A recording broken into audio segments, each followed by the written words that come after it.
जो लद्दाख है उन लद्दाखी लोगों से रिप्रेजेंटेशन छिन गई।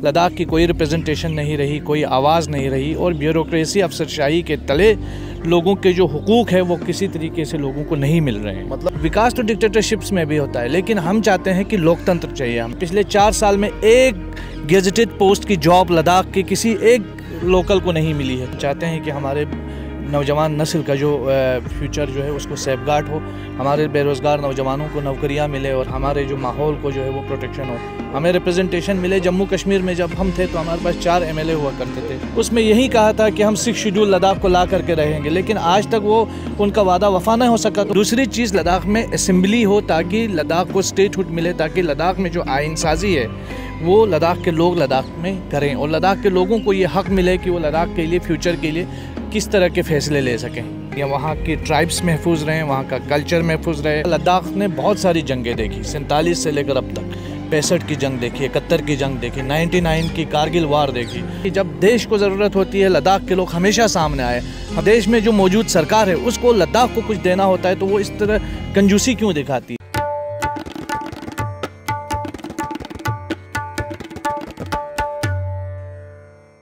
नमस्कार, द रेड माइक में आपका स्वागत है। मैं हूं सौरभ शुक्ला। जब धारा 370 हटी तब जम्मू कश्मीर से लद्दाख रीजन को अलग कर दिया गया। लेह और करगिल को मिला करके एक अलग यूनियन टेरिटरी बना दी गई। वहाँ लेह में तो खुशियाँ मनाई गई, करगिल में गम का माहौल था। लेकिन अब लेह और करगिल साथ हो गए। आपने पिछले कुछ दिनों में देखा कि वहाँ पर हुजूम है लोगों का, लेह में सड़कों पर प्रदर्शन करते हुए नजर आ रहे हैं केंद्र सरकार के खिलाफ। इनकी मांग है कि लद्दाख को जो यूनियन टेरिटरी है उसको पूर्ण राज्य का दर्जा दिया जाए, साथ ही संविधान के 6वें शेड्यूल में शामिल किया जाए ताकि इनकी भाषा, इनका कल्चर, ये सब कुछ बना और बचा रहे। जब प्रदर्शन हुआ तो सरकार भी चेती। तो सरकार ने एक हाई पावर्ड कमेटी बनाई है जो कि बातचीत करके इस मसले को हल कर रही है। उसमें एक सदस्य हैं साजिद कारगिली, जो कि प्रदर्शन में शामिल अब सरकार से बातचीत भी कर रहे हैं। बातचीत के जरिए ही हल निकलता है। तो अगर आप ये सोच रहे हैं कि सिर्फ पंजाब के किसान प्रदर्शन कर रहे हैं तो ऐसा नहीं। प्रदर्शन लेह में भी हो रहा है और ये प्रदर्शन करगिल डेमोक्रेटिक अलायंस और लेह एपेक्स बॉडी ने मिलकर बनाया था और पूरा लेह और करगिल इस पूरे मामले को लेकर के एक है। सर ये बताइए कि आप लोग प्रदर्शन कर रहे हैं और मैं जब ये आपका इंटरव्यू कर रहा हूँ तो मैं चाहता हूँ कि देश के तमाम लोगों को समझ में आ जाए कि आप लोगों की समस्या क्या है, आप लोगों का मामला क्या है। बिल्कुल। तो मुझे ऐसे समझाइए जैसे मैं एक छोटा बच्चा हूँ या वो आम आदमी हूँ, ऑटो ड्राइवर हूँ, जो जानना समझना चाहता है कि लद्दाख के लोग क्यों प्रदर्शन कर रहे हैं, क्यों सड़कों पर आकर के मोदी जी के खिलाफ नारेबाजी कर रहे हैं, केंद्र सरकार के खिलाफ नारेबाजी कर रहे हैं। बहुत बहुत शुक्रिया सौरभ भाई और रेड माइक का भी। आपको मालूम है कि जब 2019 में लद्दाख को जम्मू कश्मीर से अलग किया गया तो सरकार की तरफ से एक ये वादा किया गया कि लद्दाख को एम्पावर किया जाएगा, लद्दाख को जो है वो एक आइडेंटिटी मिलेगी, उसको अपनी शिनाख्त मिलेगी। लेह में एक लॉन्ग पेंडिंग डिमांड थी कि यूटी मिले, यूटी विद लेजिस्लेचर मिले, हमें चाहिए। लेकिन करगिल के लोग जो है इससे नाराज़ थे शुरू से ही, क्योंकि वो चाहते थे कि जम्मू कश्मीर का कोई बंटवारा ना हो। लेकिन बहरहाल सरकार ने अपना जो करना था किया। उसके बाद धीरे धीरे लोगों को ये रियलाइज़ होने लगा कि जो लद्दाख है उन लद्दाखी लोगों से रिप्रेजेंटेशन छिन गई। लद्दाख की कोई रिप्रेजेंटेशन नहीं रही, कोई आवाज़ नहीं रही और ब्यूरोक्रेसी अफसरशाही के तले लोगों के जो हुकूक है वो किसी तरीके से लोगों को नहीं मिल रहे हैं। मतलब आप चाहते हैं कि जाहिर से बात है वहाँ पर जो अपॉइंटेड लोग हैं, ब्यूरोक्रेटिक एलजी हैं, एलजी के ज़रिए यानी एक अधिकारी के ज़रिए पूरा लद्दाख चलाया जा रहा है, जिसमें लेह और करगिल 2 ज़िले हैं। तो आप चाहते हैं कि आप द्वारा चुनी हुई सरकार वहाँ पर हो, आपके लोग हों जो प्रतिनिधित्व करें, जो कि आपके जैसे भी हों और आप लोगों में से हों जो आपकी बोली, भाषा और उसके हिसाब से सरकार चलाएं, यही बात है। पहली चीज़ तो ये है कि लद्दाख एक बहुत स्ट्रेटेजिकली इंपॉर्टेंट, बहुत हसास जगह है। एक तरफ पाकिस्तान का बॉर्डर है आपके, एक तरफ लद्दाख के, एक तरफ चाइना का बॉर्डर है। बहुत स्ट्रेटेजिकली सेंसिटिव रीजन है और इस रीजन के अंदर एक छोटी सी कम्युनिटीज़ रहती हैं जो ट्राइबल पॉपुलेशन रखती है। तकरीबन मोर देन 90% पॉपुलेशन लद्दाख की ट्राइबल है। इसलिए हम चाहते हैं कि लद्दाख का एक तो या वहाँ की ट्राइब्स महफूज रहें, वहाँ का कल्चर महफूज रहे। दूसरा, वहाँ का जो इन्वायरमेंट है, वातावरण है, जो ग्लोबल क्राइसिस जिस तरीके से क्लाइमेट के हैं उससे लद्दाख भी जूझ रहा है, इसलिए छठे शेड्यूल के अंदर आए। दूसरी चीज़, लद्दाख में असेंबली हो ताकि लद्दाख को स्टेटहुड मिले, ताकि लद्दाख में जो आइन साजी है वो लद्दाख के लोग लद्दाख में करें और लद्दाख के लोगों को ये हक़ मिले कि वो लद्दाख के लिए, फ्यूचर के लिए किस तरह के फ़ैसले ले सकें। अब जो आम लोग समझना चाह रहे हैं, पैंगोंग लेक जो लोग घूमने जाते हैं, जहाँ पर 3 इडियट्स की भी शूटिंग हुई, वो पैंगोंग लेक वहीं लद्दाख में है। आपने देखा जहाँ गलवान वैली में हमारे जो जवान हैं जो शहीद हुए चीनी जवानों से लड़ते हुए, वो भी लद्दाख में है। और अभी आपने देखा होगा कि चरवाहे चीनी सैनिकों से लड़ गए बिना किसी हथियार के, वो भी लद्दाख के लोग हैं। सौरभ भाई, एक चीज़ मैं कहूँगा, लद्दाख ने बहुत सारी जंगें देखी, 47 से लेकर अब तक। 65 की जंग देखी, 71 की जंग देखी, 99 की कारगिल वार देखी, उसके बाद आपने चाइना के साथ। आज भी हमारे लोग जो है, इवन सेना के लोग भी जो बार बार कहते हैं कि लद्दाख के लोगों की पार्टिसिपेशन के बगैर हमें कामयाबी मुमकिन नहीं थी। और जाहिर सी बात है, किसी भी देश के अंदर अगर देखेंगे कि जब लोगों का सपोर्ट ना हो तो फ़ौज भी काम नहीं कर पाती है। तो फ़ौज और आवाम का वहाँ एक तरह का बहुत ज़बरदस्त जो है उनमें तालमेल है। यही वजह है कि हमने हर जंग जो है वो जीती है। लेकिन हम ये कहना चाहते हैं कि जब देश को ज़रूरत होती है, लद्दाख के लोग हमेशा सामने आए, हमेशा उन्होंने देश का दिफा किया, सरहदों का दिफा किया। लेकिन जब देश में जो मौजूद सरकार है उसको लद्दाख को कुछ देना होता है तो वो इस तरह कंजूसी क्यों दिखाती है। हमारे लोग तो अफ़गानिस्तान में सड़कें बनाते हैं, वहाँ पार्लियामेंट की बिल्डिंगें तामीर करते हैं, दुनिया भर में जाके वो डंडोरा पीटते हैं, हम डेमोक्रेसी, हमारे DNA में डेमोक्रेसी है, हम लोकतंत्र है। जब अब लद्दाख की बारी आती है तो हमें अफसरशाही के नीचे दबाया जाता है। ये कौन सा इंसाफ है, कौन सी डेमोक्रेसी है। तो अभी सरकार से बैठक हुई है आपकी, कई बैठकें हुई हैं, उस बैठक में सरकार का रुख क्या है, क्या करे सरकार? पहली जो हमारी ऑफिशियल मीटिंग हुई थी वो 4 दिसंबर को हुई थी और उसमें हाई पावर कमेटी को ये कहा था कि आप अपना जो एक रिप्रेजेंटेशन है वो लिखित में, रिटन फॉर्म में आप हमें प्रेजेंट करें, और हमने दे दिया है। अब कल 19 तारीख को हमारी मीटिंग सरकार के साथ होगी और उसमें हम उम्मीद करेंगे कि सरकार इन इश्यूज़ को एड्रेस करे और सीरियसली ले, क्योंकि हमारे साथ मजाक न किया जाए। हम सरकार से यही चाहते हैं, वरना लद्दाख में भी लोग मजबूर होंगे कि वो सड़कों पे आके एहतजाज करेंगे, प्रोटेस्ट करेंगे। और हमें ये जो बार बार, एक सौरभ भाई आप और आपके दर्शकों को ये बताना चाहता हूँ, हमें बार बार ये कहा जाता है विकास बहुत हुआ है। विकास में मुझे आप ये बताइए ना, चाइना में क्या विकास नहीं है? क्या उन जगहों में क्या विकास नहीं है जहाँ डिक्टेटर्स रहते हैं? तो क्या भारत और उन जगहों को हम बराबर कर सकते हैं जहाँ डिक्टेटरशिप है? विकास तो डिक्टेटरशिप्स में भी होता है, लेकिन हम चाहते हैं कि लोकतंत्र चाहिए हमें, लोकतंत्र, हाँ, हमें डेमोक्रेटिक राइट्स चाहिए। तो तमाम लोग हैं, सोनम वांगचुक भी आपके साथ उस हाई पावर कमेटी में है। सोनम वांगचुक जी नहीं है, लेकिन सोनम वांगचुक एक बहैसियत एक एनवायरमेंटल एक्टिविस्ट के, वो हमारे ले एपेक्स बॉडी और कारगिल डेमोक्रेटिक अलायंस को समर्थन दे रहे हैं, हमारे 4 पॉइंट एजेंडा को। 4 पॉइंट। तो आप लोग ये बताइए कि अलग राज्य जो है चाहते हैं आप लोग, क्योंकि वहाँ पर 2 माइनॉरिटीज़ हैं देश की, एक बुद्धिस्ट और एक मुस्लिम्स।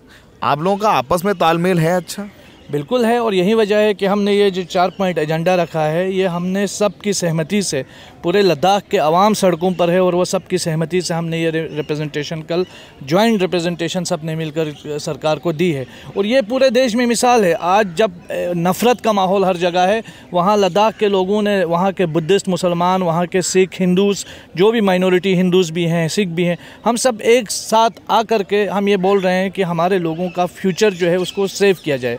सौरभ भाई, एक चीज़ और मैं बताऊंगा, पिछले 4 साल में एक गेजेटेड पोस्ट की जॉब लद्दाख के किसी एक लोकल को नहीं मिली है। 4 साल में एक जॉब जो सरकार ना दे सके, उस सरकार से आप क्या एक्सपेक्ट करेंगे, क्या कहेंगे? आप गुस्सा नहीं होंगे तो क्या होंगे? सोमवार को अगली बैठक है आप लोगों की, अल्टीमेटम आपने दे रखा है कि अगर सोमवार को बात नहीं बनी, आपकी मांगे नहीं मानी गई, तो फिर आप लोग वापस सड़कों पर आ जाएंगे। आपको लग रहा है कि सरकार का रुख आप लोगों के फेवर में है, कुछ बात बनेगी?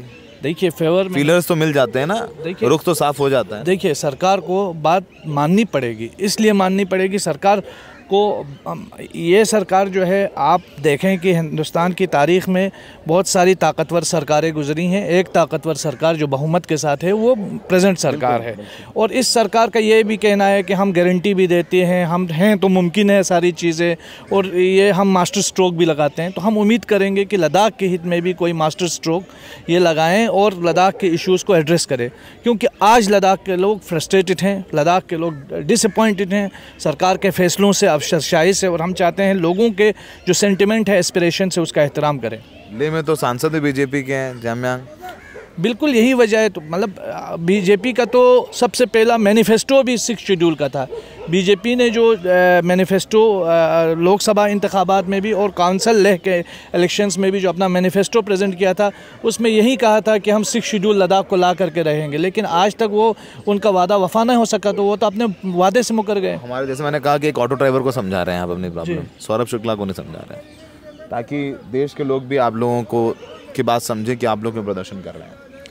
किस शेड्यूल में, जब 6वें शेड्यूल में आप लोग इंक्लूड हो जाएंगे तो आप लोगों को क्या अधिकार मिल जाएंगे, क्या फ़ायदे होंगे, उसको बताइए। पहली चीज़ तो ये है कि जो हमारा फ्रेजाइल इन्वायरमेंट है लद्दाख का, उसको प्रोटेक्ट करने का हमें अवसर मिलेगा, हमें एक उसको सेफगार्ड मिलेगा, क्योंकि जो बड़े बड़े कॉरपोरेट लोग हैं, जो बड़े बड़े इंडस्ट्रियलिस्ट लोग हैं, बड़े बड़े जो पूंजीपति लोग हैं, वो कम से कम जो है वो लद्दाख के लैंड पर आकर बेरहमाना तरीके से कोई इंडस्ट्री वगैरह नहीं लगा पाएंगे, और जो भी इंडस्ट्री लगेगी वो सारा माहौल को और इन चीज़ों को देख करके लगेगी। दूसरी, हमारी जो ट्राइबल एथनिसिटीज़ हैं, छोटी छोटी जनजातियां जो हैं, उनको भी एक किस्म का संरक्षण मिलेगा, हमारी आइडेंटिटीज़ जो है वो प्रोटेक्टेड होंगी, और जो हमारा ट्राइबल, क्योंकि लद्दाख में लैंड बहुत कम है, तो उसको भी एक किस्म का संरक्षण मिलेगा, जो हम चाहते हैं किसी तरीके से लद्दाख के लोगों का को ये हो। लद्दाख में अच्छा खासा पर्यटन है और बहुत बड़ी इनकम है पर्यटन से आती है आप लोगों को। जब आप प्रदर्शन करेंगे, सड़कों पर आएंगे, तो वो प्रभावित भी होगा। सरकार आप लोगों पर तमाम तरीके के लांछन भी लगा सकती है। किसान जो प्रदर्शन कर रहे हैं, आपने देखा उनके बारे में क्या कहा जा रहा है, तो उसके लिए भी तैयार हैं आप लोग। जाहिर सी बात है, हम अपने फ्यूचर के को लेकर के बहुत चिंतित हैं, और हम किसी किस्म की कुर्बानी देने के लिए तैयार हैं। इसीलिए हम लोगों ने सब ने ये फ़ैसला किया है कि अगर सरकार हमारी बातें सुनती हैं और उस पर अमल करती हैं तो ठीक है, हम वेलकम करेंगे। हमें सरकार से कोई ज़ाती प्रॉब्लम नहीं है, और जो हमारे यहाँ जो ब्यूरोक्रेट्स बैठे हैं उनसे भी कोई हमारी पर्सनल दुश्मनी नहीं है, लेकिन जो सेटअप हमारे लिए सरकार ने इंतखाब किया है, उस सेटअप से हमें प्रॉब्लम है।